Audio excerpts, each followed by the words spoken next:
Chapter 1. The First Glimpse.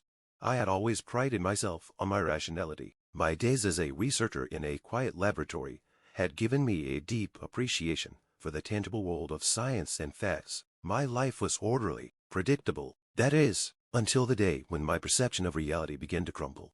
It began with small, unsettling incidents. I would be sitting at my desk, working late into the evening, when I'd catch a fleeting shadow darting across my peripheral vision. At first, I attributed these to fatigue or stress. The shadows were elusive, disappearing before I could fully register them.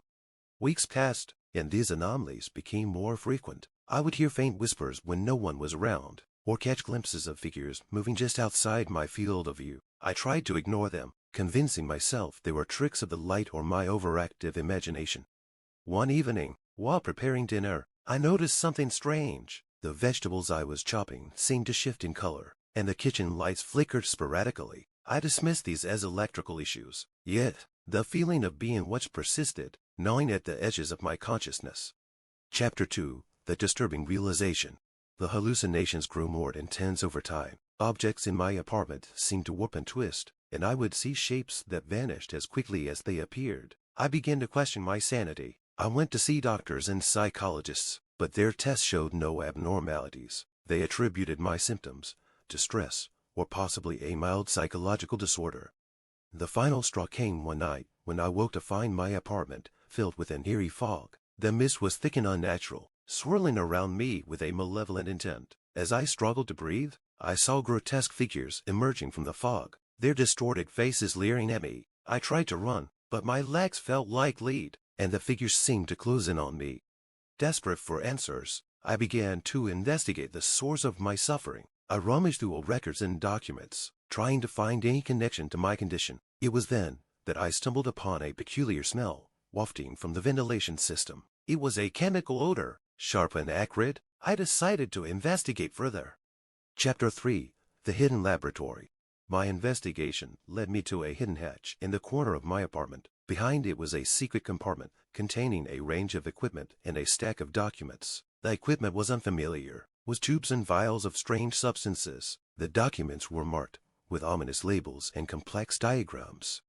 As I read through the documents, the pieces of the puzzle began to fall into place. They detailed an underground experiment involving a chemical compound designed to alter human perception. The compound was intended to be a part of a secret government project, but it had been leaked into the environment. The documents describe how the compound could cause hallucinations and distort reality.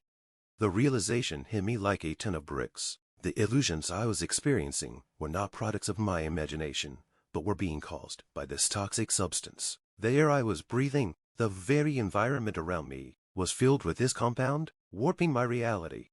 Chapter 4. The Struggle to Expose the Truth.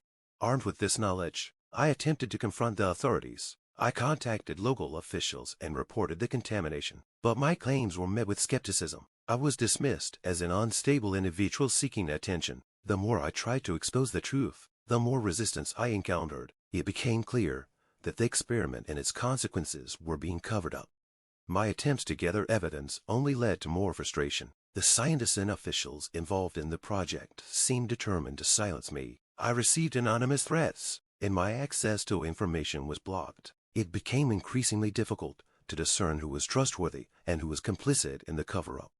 As the days passed, the hallucinations grew more severe. I would see figures watching me from the shadows, hear whispers that grew louder and more menacing. My attempts to differentiate between reality and illusion became a daily battle. I was constantly on edge, unable to find solace in sleep or comfort in my surroundings.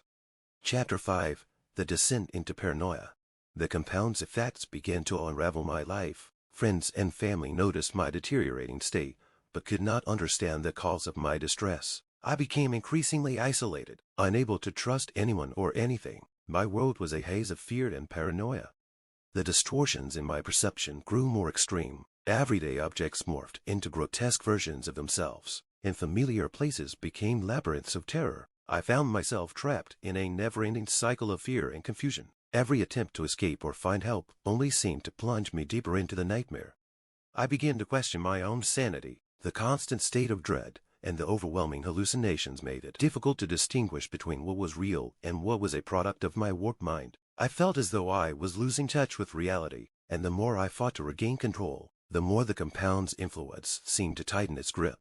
Chapter 6: The Inescapable Nightmare. Despite my efforts to find a solution, the toxic compound continued to exert its influence over my life. I attempted to leave my apartment and seek refuge elsewhere, but the hallucinations followed me wherever I went. The feeling of being trapped was inescapable.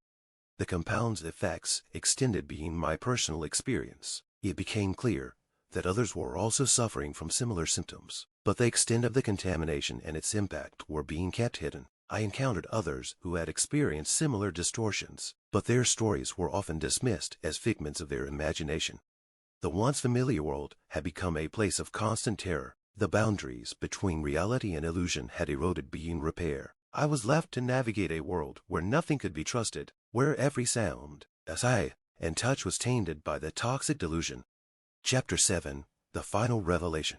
In the end, it became apparent that there was no escape from the nightmare. The compound had achieved its goal, altering my perception so profoundly that it was impossible to distinguish reality from illusion. My attempts to uncover the truth and expose the experiment had only led to further isolation and despair. The toxic substance had transformed my life into a living hell, and there was no remedy in sight. I was left to confront the horrifying reality of my existence in a world where the poison had won, and I was forever ensnared by the very forces I had sought to escape. As I looked back on my ordeal, I realized that the true horror was not just the hallucinations or the distorted reality. It was the realization that my perception of the world had been irrevocably altered, leaving me trapped in a perpetual state of delusion. Thank you for joining me in this unsettling journey through the shadows of perception. If you found this story gripping, please like, comment, and subscribe for more chilling tales.